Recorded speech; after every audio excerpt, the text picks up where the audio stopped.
চাপৰৰ আয়াৰঝাৰ ৰাস মন্দিৰৰ প্ৰাংগণত উপস্থিত হয় বিটিআৰৰ ইএম অৰূপ কুমাৰ দে। ৰাস পূজা উদযাপন সমিতিৰ নিমন্ত্ৰণ ৰক্ষা কৰি মন্দিৰৰ প্ৰাংগণত উপস্থিত হোৱাত সকলোৱে আপ্লুত হৈ পৰে।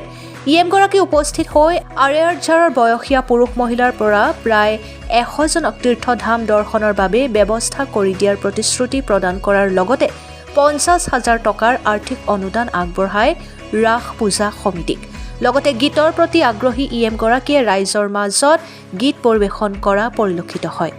Bureau' report, Arunoday Assam.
আমাৰ যিমান হিন্দু সনাতনী ব্যক্তি আছে প্ৰত্যেক হিন্দু সনাতনী ব্যক্তিসকলক কেনেকৈ মই সহায় কৰিব পাৰিম বা কেনেকৈ অলপ মনৰ আনন্দ যোগান দিব পাৰিম।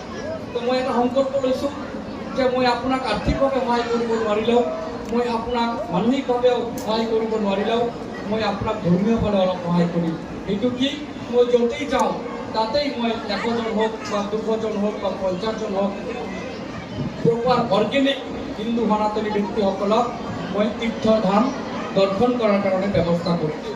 আজি ৰাস উৎসৱত ৰাধা গোবিন্দ, ৰাধা মাধৱ, ৰাধা কৃষ্ণৰ ওচৰত মই আজি আপোনালোকক এটা প্ৰতিশ্ৰুতি নহয়, এটা মেছেজ দিব বিচাৰিছোঁ যে এই আঢ়ৈজাল ৰাইজৰ পৰা মানে এই এলেকাৰ পৰা অহা দিনত 100 তীৰ্থযাত্ৰীক মই বৃন্দাবন পঠোৱাৰ ব্যৱস্থা কৰিম। আপোনালোকে অহা দিনত মই বিয়াপুৰৰ পৰা পঠাইছোঁ, বিভিন্ন জাগাৰ পৰা মই পঠাইছোঁ। অহা দিনত এই জাগা, এই ঠাইৰ যিমানখিনি আমাৰ মাতৃতুল্য পিতৃতুল্য বয়সীয়াল ব্যক্তিসকল আছে তেখেতসকলক বিনামূলীয়াকৈ ফ্ৰীলি মই অহা ডিচেম্বৰ মাহত বা জানুৱাৰী মাহত মই 100জনীয়া মাতৃতুল্য পিতৃতুল্য ব্যক্তিসকলক বৃন্দাবন দৰ্শন কৰাৰ ব্যৱস্থা কৰি দিম। মই আগত মই এই ৰাস কমিটিক মোৰ ফালৰ পৰা মই 50,000 টকা আৰ্থিক অনুদান দি ৰাস কমিটিক মই ভালকৈ চলাই যাবৰ বাবে মই ঘোষণা কৰিছোঁ। এইবুলি বক্তব্য সামৰিছোঁ। নমস্কাৰ, ধন্যবাদ। এবাৰ জুড়ে গেল হৰে কৃষ্ণ হৰে কৃষ্ণ হৰে কৃষ্ণ, জয় শ্ৰীকৃষ্ণ।